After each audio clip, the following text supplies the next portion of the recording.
রাষ্ট্রপতি আপনারা জানিয়েছিলেন, তার কি উত্তর কি পেয়েছেন? রাষ্ট্রপতিকে মেল করেছিলাম সম্ভবত 18 তারিখ। গতকাল তার উত্তর পেয়েছি যে ওনার সময় নেই, সেই কারণে উনি দেখা করতে পারছেন না। কি ব্যাপারে মেল করেছিলেন? দেখা করার জন্য, সাক্ষাৎ করার জন্য ওনার কাছে অ্যাপয়েন্টমেন্ট চেয়েছিলাম এবং উনি কালকে লিখে পাঠিয়েছেন যে ওনার দপ্তর থেকে এসছে যে ওনার সময় নেই। সারা ভারতবর্ষের সমস্ত নাগরিকদের বলবো যে, এবং পৃথিবীর নাগরিকদের বলবো, দেখুন আমাদের যে আমরা কী পরিস্থিতির মধ্যে আমরা এই দেশে বসবাস করি।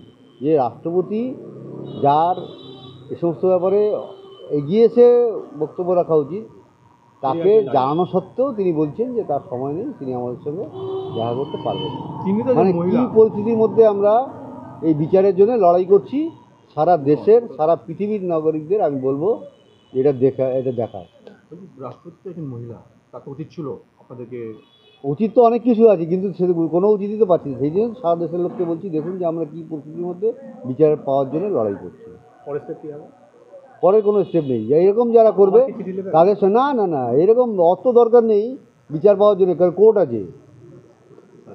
কারো কাছে ভিক্ষা চাইবো না বিচারের।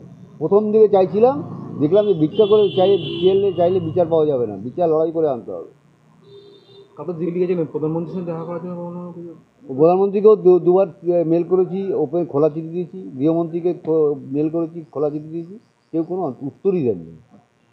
কোথাও কি মনে হচ্ছে কি রাজ্য এবং দিল্লির সাথে একটা? না, সে জানবো না, আমার বলে জানার বিষয় নেই। আমার মেয়ের বিচার চাই, সেজন্য যদি কেউ সহযোগিতা করেন অবশ্যই আমি তাদের সঙ্গে আছি। সাংবাদিকরা আমার সহযোগিতা করে সব সময়, আমাদের নিজের কষ্ট হলেও তাদের সঙ্গে সময় দেওয়ার চেষ্টা করি।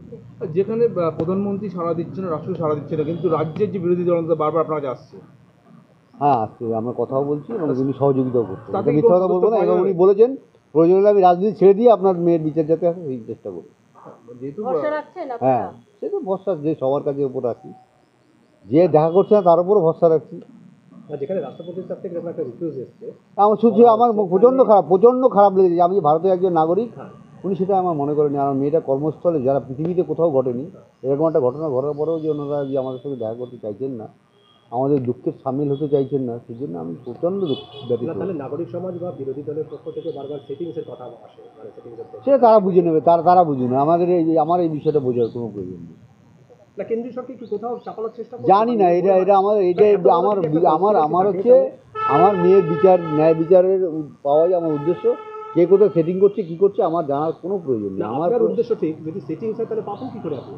তাও পাবো আমি। সে লড়াইটা আমাকে আরো কঠিন হবে, কঠিন লড়াই করতে হবে, এই ব্যাপার কঠিন লড়াই করে যাবো। জানি না, সেটা আমার জানার প্রয়োজন নেই।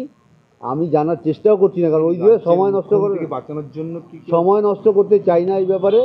কারণ আমার মেয়ের ন্যায় বিচার পেতে গেলে আমাদের আদালত এবং রাস্তা, মনে হচ্ছে রাজ্য মুখ্যমন্ত্রী বাঁচানোর চেষ্টা করছে। জানি না, এইসব ব্যাপারে আমি কোনো মন্তব্যই করবো না। কারণ আমার মুখ্যমন্ত্রীর কর্মচারী আমার ছিল আমার মেয়ে, তিনি তার সুরক্ষা দিতে পারেননি এবং সুরক্ষিত জায়গা থেকে আমার মেয়ের এরকম খুনটা হয়েছে। তার জন্যে আমি তো সবসময় মুখ্যমন্ত্রীকে দায়ী করে যাব যতদিন আমার ন্যায় বিচার না পাবো।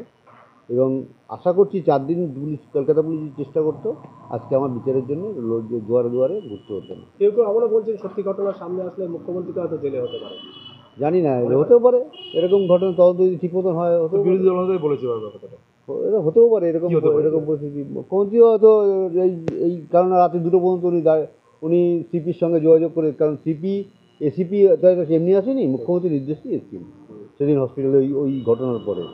কি হতে পারে? এবং আমরা রাজ্যের মুখ্যমন্ত্রী হয়তো এই ব্যাপারে জড়িত থাকতে পারেন, কারণ এসিপিকে পাঠিয়ে ব্যাপারটা ধামাচাপা দেওয়ার চেষ্টা করেছে। এটা মুখ্যমন্ত্রীর নির্দেশ ছাড়া তো কখনোই সম্ভব হয় না। উনি পুলিশ মন্ত্রী, স্বাস্থ্যমন্ত্রী, কোথায় কী হয়েছে আমার জানার বললাম, এই ব্যাপারে আমার কোনো উৎসাহ নেই।